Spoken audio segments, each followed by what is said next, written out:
خدائی فیصلہ سنو، اللہ کے قرآن کا فیصلہ سنو، اللہ کے کلام کا فیصلہ سنو۔ جس کا کان میرا کلام سننے کے لیے تیار نہیں، جس کو میرا قرآن سن کے مزہ نہیں آتا، جس کو میرا کلام سن کے حلاوت نہیں آتی، جس کو میرا کلام سن کے لذت نہیں آتی، جس کی روح تازی نہیں ہوتی، جس کو لطف نہیں آتا، جس کو کیف نہیں آتا، جس کو سرور نہیں آتا، جو میرا قرآن سننے کو تیار نہیں، جو میرا قرآن آنکھوں سے دیکھنے کو تیار نہیں، جو میرا قرآن سننے سمجھنے کے لیے تیار نہیں، آؤ پھر خدائی فیصلہ سنو۔ فرمایا اولئک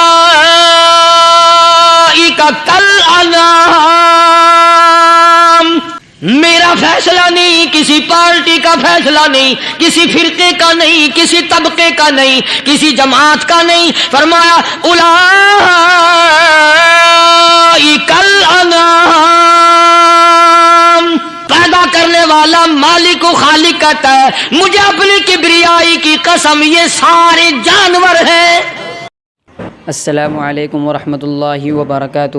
امید ہے کہ آپ حضرات خیریت سے ہوں گے۔ پھر سے میں ایک اور بیان لے کر آپ کی خدمت میں حاضر ہوا ہوں، جس کا موضوع حرام مال کھانے والا اور اس کی سزا۔ ہماری ویڈیو پسند آئے تو ضرور پورا سنیں۔ چلو بیان کو مل کر سنتے ہیں اور ہم بھی ساتھ سنتے ہیں، ٹھیک ہے انشاءاللہ۔ دنیا کے حوادثات اور تھپیڑوں سے بچ کر اللہ اور اس کے رسول کریم صلی اللہ علیہ وسلم کا ہر وقت ذکر خیر کرنے والے بندے، اصل میں بندے یہی لوگ کہلانے کے حقدار ہیں۔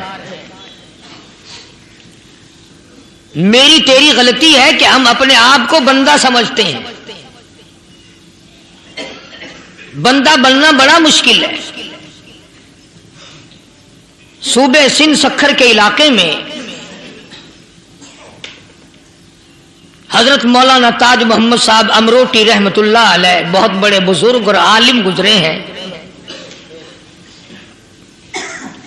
ان کے زمانے کا واقعہ ہے کہ ایک مسجد کا خادم تھا، مسجد کا جھاڑو دینے والا، صفیں بچھانے والا۔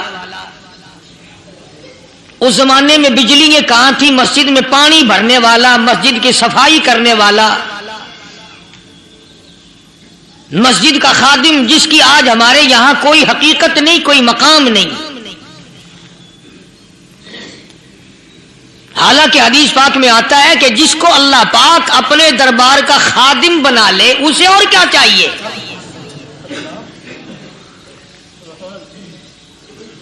صدر کے ایوان صدر کے جھاڑو دینے والے کو فخر ہے میں ایوان صدر کا خادم ہوں۔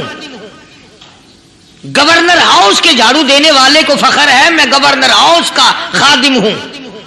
کمشنر کے خادم کو فخر ہے میں کمشنر کا خادم ہوں۔ اور یہاں کوئی فخر نہیں کہ میں اس حکم الحاکمین کے دربار کا ایلچی ہوں۔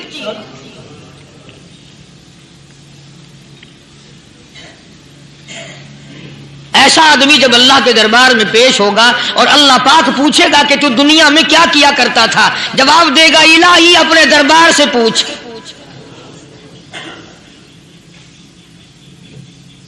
تو مسجد کا خادم تھا، نیک آدمی تھا، لوگوں کو اس کی حقیقت کا پتہ نہ تھا۔ اللہ والوں کی ایک یہ علامت بھی ہے، ایک یہ نشانی بھی ہے کہ وہ اپنے آپ کو چھپاتے ہیں، وہ لوگوں سے اپنے آپ کو مخفی رکھنا چاہتے ہیں۔ چنانچہ مسجد میں ایک خادم تھا، سکھر کے علاقے میں ایک مسافر آیا تو خادم نے اس کو روٹی بھی کھلائی، پانی بھی پلایا، خدمت بھی کی، اور عشاء کی نماز کے بعد اس مسافر کو کہنے لگا کہ میں تجھے مسجد میں نہیں رہنے دوں گا۔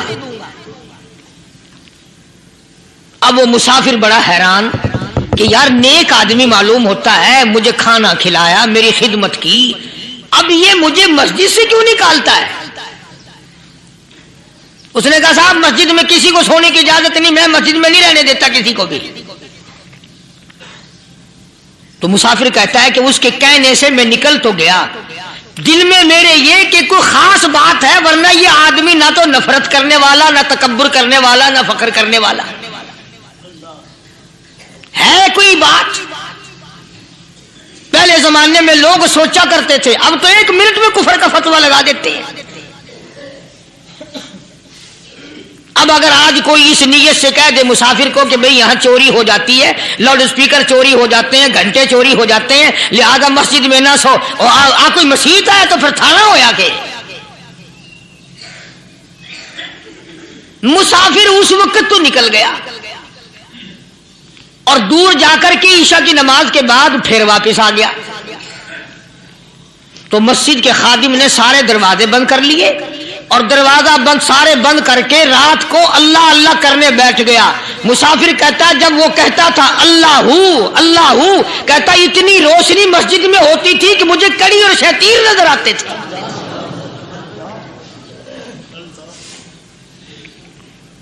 ساری رات وہ نہ سویا۔ یہ جو جھنڈے لگا کے بیٹھے ہیں انہیں کون ولی کہتا ہے؟ ولی کو جھنڈا لگانے کی ضرورت کیا پڑی ہے؟ صبح ہوئی، اذان سے کچھ دیر پہلے اس مسجد کے خادم نے دروازے کھولے، لوگ آ گئے۔ اب اس مسافر نے تو حال دیکھ لیا تھا، صبح کی نماز کے بعد کہنے لگا حضرت جی آپ نے چھپانے کی تو بڑی کوشش کی پر میں نے پھر بھی دیکھ لیا، میرے لیے دعا فرماؤ، میرے لیے کوئی دعا فرماؤ۔ چنانچہ اس اللہ والے نے، اس مسجد کے خادم نے، اس ولی نے اس کے لیے دعا کیا کی؟ اللہ تعالیٰ تجھے انسان بنائے، اللہ پاک تجھے آدمی بنائے۔ اب وہ مسافر کہتا ہے کہ کمال ہو گیا، نہ میری دکان کے لیے دعا کی، نہ میرے مکان کے لیے دعا کی، نہ میرے دولت مند ہونے کی دعا کی، نہ میرے جنت میں جانے کی دعا کی، نہ میرے قبر سے عذاب سے بچنے کی دعا کی۔ یہ بھی کوئی دعا جو اللہ تجھے بندہ بنائے؟ اب کون سا میں گدھا ہوں؟ یہ بھی کوئی میرے مطلب کی دعا کی ہے؟ وہ اللہ والا سمجھ گیا کہ اس نے میری دعا کی قدر نہیں سمجھی۔ مسجد میں بیٹھے تھے، پاس بازار تھا، اس اللہ والے نے اپنی ٹوپی اتار کر اس مسافر کے سر پہ رکھ دی اور کہا ذرا بازار میں جھانک مار جاتی پائی ہو، ذرا جھانکیو بازار میں۔ جب اس نے نظر ڈالی تو لوگ چل رہے ہیں، کوئی گدھے کی شکل، کوئی کتے کی، کوئی خنزیر کی، کوئی بھیڑیے کی، کوئی چتے کی، کوئی لومڑی کی، کوئی گدڑ کی شکل ہے۔ اچھا وہ مسافر بھی سیانا تھا، اس کو خیال آیا کہ میں اپنے آپ کو تو دیکھوں، تو گدڑ نظر آیا۔ پھر اس اللہ والے کی دعا کی قدر ہوئی۔ تو اس پر یہ میں نے ذکر کر دی بات، ایک حکایت اللہ والے کی کہ ہم کوئی بندے ہیں۔ اب آپ لوگوں میں سے شانے آدمی یہ کہتے ہوں گے کہ جی تو نے تو بات بنا دی ممبر پہ بیٹھ کے، آدمی نہیں تو اور ہم کیا ہیں؟ آؤ ذرا قرآن کریم سے پوچھیں۔ فرمایا لہم قلوب لا یفقہون بہا، اللہ پاک جل شانہ فرماتے ہیں جس کا دل قرآن کریم سمجھنے کا عادی نہیں، لہم قلوب لا یفقہون بہا، جس کا دل قرآن سمجھنے کے لیے تیار نہیں، وَلَهُمْ أَعْيُنٌ لَا يُبْصِرُونَ بِهَا، جس کا کان اللہ کا قرآن سننے کے لیے تیار نہیں، أَمْ لَهُمْ آذَانٌ لَا يَسْمَعُونَ بِهَا، أَمْ لَهُمْ آذَانٌ يَسْمَعُونَ بِهَا، جس کا کان خدا کا قرآن سننے کو تیار نہیں۔ خدائی فیصلہ سنو، اللہ کے قرآن کا فیصلہ سنو، اللہ کے کلام کا فیصلہ سنو۔ جس کا کان میرا کلام سننے کے لیے تیار نہیں، جس کو میرا قرآن سن کے مزہ نہیں آتا، جس کو میرا کلام سن کے حلاوت نہیں آتی، جس کو میرا کلام سن کے لذت نہیں آتی، جس کی روح تازی نہیں ہوتی، جس کو لطف نہیں آتا، جس کو کیف نہیں آتا، جس کو سرور نہیں آتا، جو میرا قرآن سننے کو تیار نہیں، جو میرا قرآن آنکھوں سے دیکھنے کو تیار نہیں، جو میرا قرآن سننے سمجھنے کے لیے تیار نہیں، آؤ پھر خدائی فیصلہ سنو۔ فرمایا اولئک کالانعام،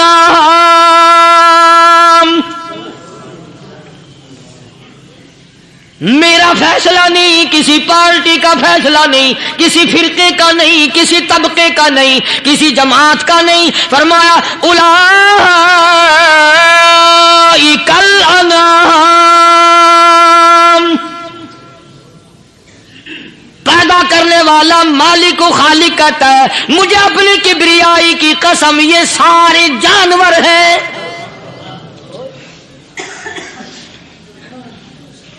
یہ سارے کے سارے جانور ہیں، یہ درندے ہیں جو ایک دوسرے کو چیر پاڑ کر کھاتے ہیں، یہ درندے ہیں جو ایک دوسرے کا خون پیتے ہیں. فرمایا بل ہم اضل، جانوروں سے بھی بدتر.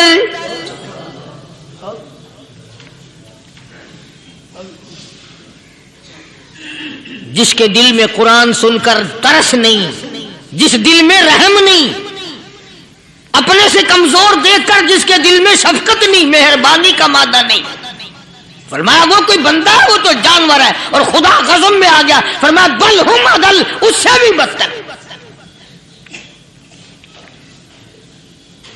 اللہ والے جو ہیں وہ ان خصلتوں کو دور کراتے ہیں اور وہ آدمی کے مزاج اور دل میں سے ایسی چیزیں نکالتے ہیں جو اس کی بربادی کا ذریعہ بنتا ہے. دل کی بیماریوں کا کسی کو فکر نہیں. بخار ہو جائے، آپ چڑھ جائے، آپ کو پتہ چل جاتا ہے. نزلہ ہو جائے، آپ کو پتہ چل جاتا ہے. کھانسی ہو جائے، پتہ چل جاتا ہے. دل کی بیماریوں کا کیا پتہ چلے؟ صحابہ کرام رضوان اللہ تعالی علیہ مجمعین کی جماعت کے اللہ پاک کے محبوب حضرت محمد الرسول اللہ صلی اللہ تعالی علیہ وسلم نے دلوں کی صفائی کی. پہلے لوگ جھونپڑیوں میں کچے کوٹھوں میں رہتے تھے، نہ اتنی صفائی تھی نہ اتنی ترقی تھی. آج برتنوں کی صفائی دیکھو، کپڑوں کی صفائی دیکھو، مکان کی صفائی دیکھو، رات دن بس اسی دھندے میں لگے ہوئے. سارا دن برتن دھونے سے فرصت نہیں، سارا دن کپڑوں کے بناؤ اور سوار میں فرصت نہیں. تو اللہ والے ایسے موقع پر بڑی عجیب بات کہتے ہیں. وہی مجذوب ہے، مجذوب علی رحمت کہتے ہیں بظاہر تو ہر شے میں بے حد صفائی، بظاہر تو ہر شے میں بے حد صفائی، مگر دل میں ہے گندگی انتہائی. بظاہر تو ہر شے میں چہرے کی صفائی، بدن کی صفائی، نہ جانے کتنی قسم کا صابن ہے، نہ جانے کتنی قسم کے پاؤڈر ہیں، نہ جانے کتنی قسم کے شیمپو ہیں، نہ جانے کتنی قسم کے کپڑے ہیں، کیا چال ڈھال ہے، کیا نئے نئے ڈیزائن ہے. مجذوب کہتا سب کچھ دیکھ لیا، بظاہر تو ہر شے میں بے حد صفائی، مگر دل میں ہے گندگی انتہائی. جس یار کی بیٹھک میں بیٹھ کے کھانا کھایا، جس رشتہ دار کی بیٹھک میں بیٹھ کے کھانا کھایا، اسی کی بہن کو دیکھ کر آبرو پہ ڈاکہ ڈالنے کا پروگرام ہے. جس دوست کے گھر میں بیٹھ کے کھانا کھایا، اسی دوست کی بیوی کی عزت لوٹنے کا پروگرام ہے. پرانے زمانے میں اب بھی دلی جیسے شہر میں اگر دعوت کی جاتی ہے تو وہاں ایک تشتری میں نمک آتا ہے سب سے پہلے. عرب میں بھی دستور تھا پرانے زمانے میں، اگر کوئی دعوت کرتا، کوئی تقریب کرتا، سب سے پہلے نمک آتا تھا. ایک ایک انگلی ہر شخص نمک چاٹتا تھا. کیا مطلب؟ جس نے نمک چاٹ لیا اب وہ نمک حرامی نہیں بنے گا. اس گھر میں چوری کرنا، اس گھر کی آبرو کا غلط تصور لانا، اس گھر کے مال میں خیانت کرنا وہ حرام سمجھتا تھا جس گھر کا میں نے نمک چکھ لیا. اور مسلمانوں کی بات نہیں، ہندوؤں کی بھی یہ باتیں تھی.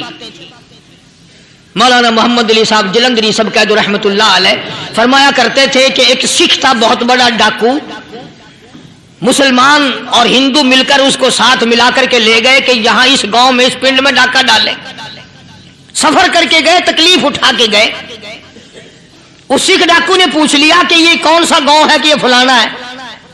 اچھا سارے کے سارے یہ تلاش کرو، یہ سوچ بچار کرو، اپنے پنڈ